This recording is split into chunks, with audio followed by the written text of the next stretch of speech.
আসসালামু আলাইকুম ওরহমতুল্লাহি ওবারাকাতুহু।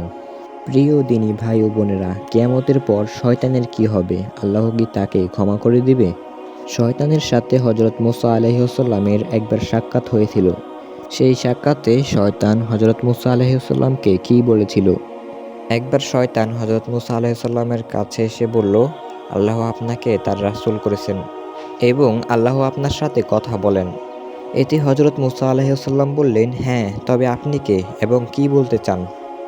এই কথা শুনে শয়তান বলতে লাগলো, আমি শয়তান।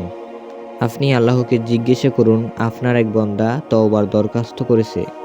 শয়তানের এই কথা শুনে আল্লাহ তাআলা হজরত মুসা আলাইহিসসালামকে ওহী নাজিল করে বললেন, তাকে বলে দাও আমি তার অনুরোধ কবুল করেছি। তবে একটা শর্ত আছে যে তাকে আদমের কবরে গিয়ে সিজদা করতে হবে। তাকে বলুন সে যখন সিজদা করবে তখন আমি তার তওবা কবুল করব এবং তার সমস্ত গুনাহ মাফ করে দিব। হজরত মুসা আলাইহিস সালাম শয়তানকে এই কথা বললে সে ক্রোধে লাল হয়ে গেল এবং গর্ব ও অহংকার করে বলতে লাগলো যে, মুসা, আমি তো আদমকে জীবিত থাকতেই জান্নাতে সিজদা করিনি, তাহলে এখন কিভাবে তার কবরে গিয়ে তাকে সিজদা করব? প্রিয় ভাই ও বোনেরা, একটি রেওয়ায়ত অনুসারে শয়তানকে জাহান্নামে কঠিন শাস্তি দেওয়া হবে।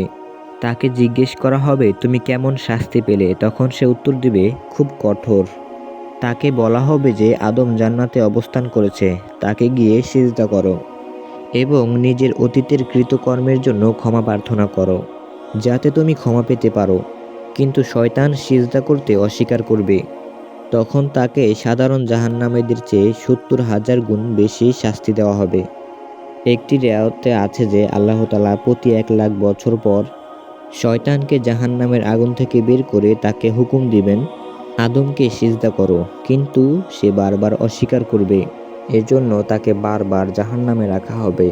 আরেকটি রেওয়াতে আছে যে কিয়ামতের দিন শয়তানকে নিয়ে এসে তার গলায় অভিশপ্ত শিকল পেঁচিয়ে দিয়ে আগুনের চেয়ারে বসিয়ে দেওয়া হবে।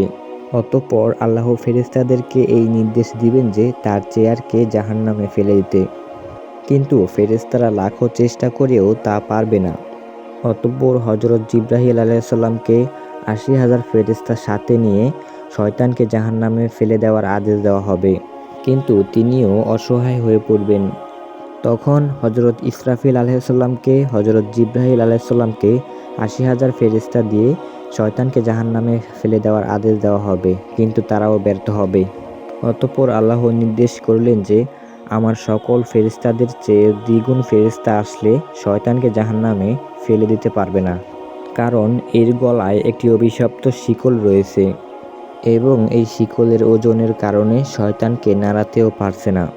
প্রিয় ভাই ও বোনেরা, আপনাদেরকে জানিয়ে রাখি, প্রথম আকাশে শয়তানের নাম ছিল আবিদ, দ্বিতীয় আকাশে জাহিদ, তৃতীয় আকাশে আরিফ, চতুর্থ আকাশে অলি, পঞ্চম আকাশে মুত্তাকি, ষষ্ঠ আকাশে আজিম, সপ্তম আকাশে আজাজিম এবং লাউহে মাহফুজে ইবলিস ছিল।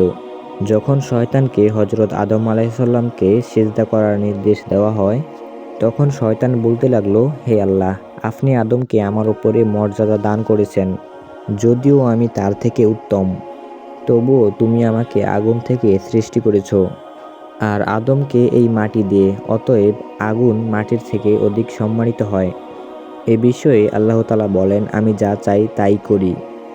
শয়তান নিজেকে আদমের চেয়ে উত্তম মনে করে এবং অহংকারের কারণে আদম আলাইহিসসালাম থেকে মুখ ফিরিয়ে নেয়।